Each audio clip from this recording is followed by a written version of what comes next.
ôn mà mất sạch chụp chiên ở miền đạ pre như nào bông ôn hai là tận tít tê hay po cả xã đôi chiên cả nhanh bông ôn gần đây mò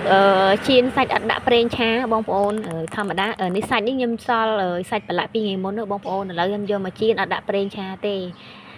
hay nhung cả tham tật đai tham mà đã bông ôn chiên sạch bông ôn cho người đạ mình đã pre chá cái thang nghe xưa là bông ôn đã sạch nhưng tiền chẳng máu hay bông ôn vô cột chân cột phơi sạch những chạp chân mình tha sạch món cái đó bông ôn rồi ở trong rồi đã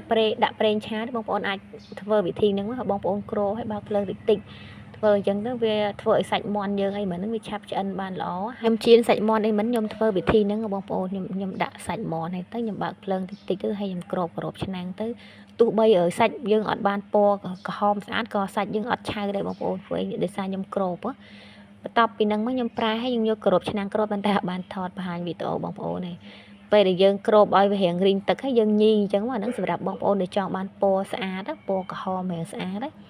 ហើយបើសិនបងប្អូនចង់ប្រេងថែមប្រេងឆាក៏បានខ្ញុំបានថែមប្រេងឆាទេបងប្អូនខ្ញុំដាក់ទឹកនេះញីអញ្ចឹងមកបើចង់បានក្រហមខ្លាំងទៀតយើងថែមទឹកបន្តិចទៀតមកនឹងអាហ្នឹងពណ៌ស្អាតទេបងប្អូន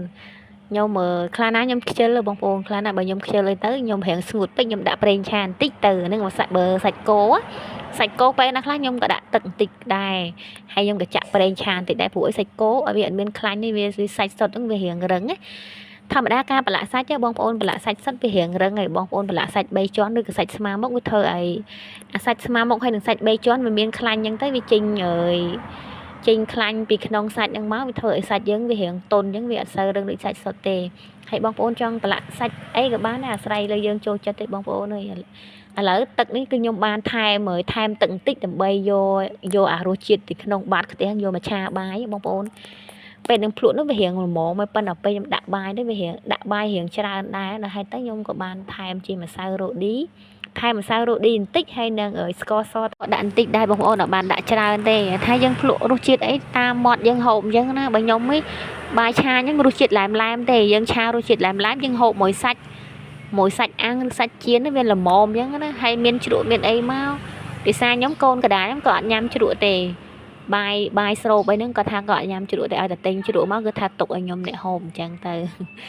ឥឡូវបងប្អូនខ្ញុំភ្លក់បាយឆាសិន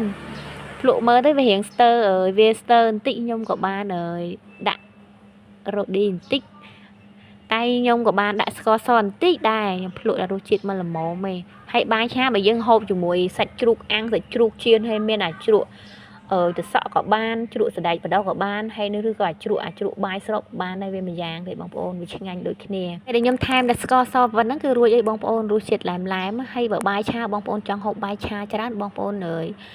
ស្លម្ជូរមិនថាបងប្អូនស្លម្ជូរស្រាស្លម្ជូរគ្រឿងហូបជាមួយបាយឆាអត់សូវត្រូវទេបងប្អូនអាស្លម្ជូរតកួនម្ជូរផលិតម្ជូរកូនត្រីអីអូយដាក់ទៅឆ្ងាញ់ខ្លាំងណាស់បងប្អូនអើយខាងបាត់ដំបងមហូបការគេចុងក្រោយគឺមានបាយឆាហើយនឹងស្លម្ជូរគេដាក់ឲ្យជូរជ្រះហើយហូបមួយទៅអូយត្រូវគ្នាម្យ៉ាងទៀតគឺស្ងោរជ្រក់បងប្អូនយើងធម្មតាស្ងោរជ្រក់យើងមិនចាំបាច់ក្រូចឆ្មាយើងដាក់ឲ្យវារៀងជូរជ្រះមកហូបមួយបាយឆាក៏ឆ្ងាញ់ដែរខ្ញុំក៏បានបង្ហាញការហូបឲ្យបងប្អូននេះធ្វើឲ្យកូនទេអរគុណច្រើនបងប្អូនជម្រាបលាជួបគ្នាវីដេអូក្រោយទៀតណាបាយ